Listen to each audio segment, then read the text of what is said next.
Welcome back to Table Talk.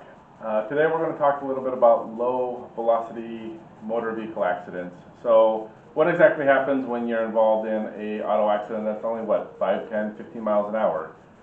The biggest problem is there's too many variables, which means this. You could be hit from behind with your head turned, and that actually matters. You could get hit and you could get hit by a larger truck. And all of that energy actually goes through your car, through the seatbelt, and then also through your neck. So you can end up with injuries that might not be appreciated as much directly at the time of the accident and can be later felt, which is why it's very important to get checked at the time of the injury. Because you might get stiffness of neck muscles, you might feel a little bit for a day or two, and then it kind of subsides a little bit and comes back 2-3 years later. When in fact that those were signs and symptoms of sprain strain injuries and damage done to ligaments and some of the musculature in the neck. So you end up with a whiplash injury in there. Another thing is that no damage done to car does not actually mean no damage done to person.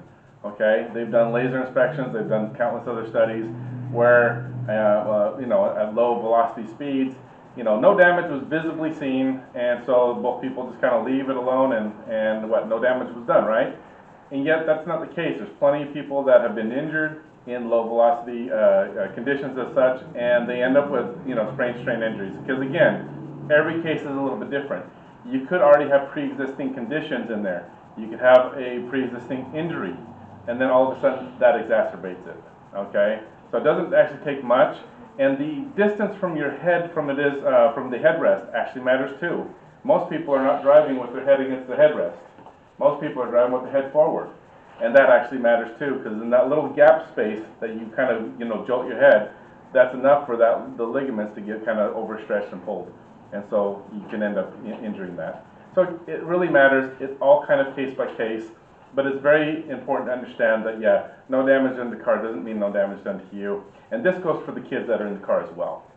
You'll also want to have them checked because most of the time they're not able to articulate, or they're just having stiffness, which in that instance is actually a symptom of injury. But they're so resilient that they adapt, and so they adapt to the injury, and the injury stays in there for years and years and can manifest later. And then when I'm taking x-rays, voila, I see it on the x-ray. I'm like, well, what happened years and years ago? Half the time you've forgotten about it, okay? Because that's just how we are. So, very important. Those are all the facts. Keep watching us. We're going to keep giving you more health tips. Take care, guys.